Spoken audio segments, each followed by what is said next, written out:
উনি আসুক, আমি আসি, আমরা বসি। উনি যদি আরও কারোর সাথে ডায়ালগ করতে চাই, কোনো সমস্যা নাই।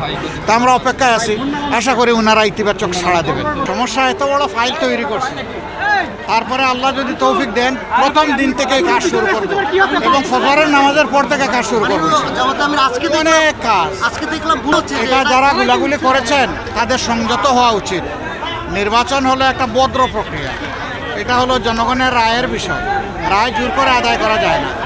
এই জন্য যারা এই কাজ করতেছেন তাদের প্রতি আমরা আহ্বান জানাবো, তারা যেন এই সমস্ত কাজ থেকে বিরত থাকে। আমরা একটা শান্তিপূর্ণ, সুষ্ঠু, নিরপেক্ষ, বস্তুনিষ্ঠ নির্বাচন চাই, আর এটার জন্যই জাতি মুখিয়ে আছে। এটা যারা করবেন তারা দুঃখজনক কাজ করবেন, জনগণ তাদেরকে ক্ষমা করবে না। দেখেন, আসলে এটা হামলা হয়েছে না, ঠিক আছে, পুলিশের উপরেও হামলা হয়েছে, আবার পুলিশও হামলা করেছে, দুইটাই। আমরা চাই যে কোনো সমস্যার তার শান্তিপূর্ণ সমাধান হোক। তারা একটা দাবি নিয়ে গিয়েছিল যমুনায়, যাওয়ার পরে সেখান থেকে আমি যতদূর শুনেছি, আমি তো সফরের বাইরে ছিলাম, যে তাদেরকে একটা আশ্বাস দেওয়া হয়েছিল। তারা হয়তো আরও তাড়াতাড়ি এই আশ্বাসের ডেলিভারিটা চেয়েছিল। এটা পেতে গিয়ে মাঝখান থেকে কিছু অতি উৎসাহী লোক অবস্থার অবনতি ঘটিয়েছেন। এটাকে আমরা ভালোভাবে দেখছি না। আমরা মনে করি যে সবার সংযত হওয়া উচিত। এটা সরকারের যারা আইনশৃঙ্খলা বাহিনীতে আছেন তারা এবং নাগরিক আমরা যারা আছি তাদেরও আমাদের দায়িত্বশীল আচরণ করা উচিত সবার।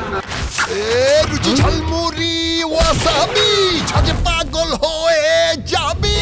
মানে আমি লাস্ট একটা কোশ্চেন, গতকালকে দেখলাম আপনি ইশতেহার নিয়ে বিএনপির যিনি চেয়ারম্যান রয়েছে তাকে আহ্বান জানিয়েছেন। না, ইশতেহার নিয়ে আমি সামগ্রিক ডিবেট এবং ডায়ালগের জন্য আহ্বান জানিয়েছি যে আসেন, এই সংস্কৃতি তো দুনিয়ার বহু ভালো ভালো দেশে আছে, তো আমরা সেই সংস্কৃতিটা এখানে চালু করি। উনি আসুক, আমি আসি, আমরা বসি। উনি যদি আরও কারোর সাথে ডায়ালগ করতে চাই, কোনো সমস্যা নাই। তা আমরা অপেক্ষায় আছি, আশা করি ওনারা ইতিবাচক সাড়া দেবেন। আলহামদুলিল্লাহ, আমি তো যেখানেই গিয়েছি সব জায়গায় মানুষের উচ্ছ্বাস এবং বাঁধ ভাঙা একটা জোয়ারের মতো দেখেছি। মানুষ একটা পরিবর্তন চায়, মানুষ আর পুরানা বন্দোবস্তের রাজনীতি চাচ্ছে না। এখন মানুষের সকলেরই দায়িত্ব, বিশেষ করে আমাদের যুব সমাজ, তারা কিন্তু পুরানা কাসুনদের যে রাজনীতিটা আর মোটেই পছন্দ করছে না। এখন নতুন রাজনীতি চায়। সেটা কি? সেটা হচ্ছে জনকল্যাণমূলক রাজনীতি, দুর্নীতিমুক্ত রাজনীতি, আরও যত বাজে সামাজিক কাজ আছে আমাদের সমাজে চালু, এগুলা থেকে আমাদের যুব সমাজ মুক্তি চায় এবং তারা হাতে হাতে কাজ চায়, তারা এই দেশ গড়ে দিতে চায়। আমরা সেই জায়গাটাই তাদের জন্য তৈরি করে দিতে চাই। সবাইকে ধন্যবাদ।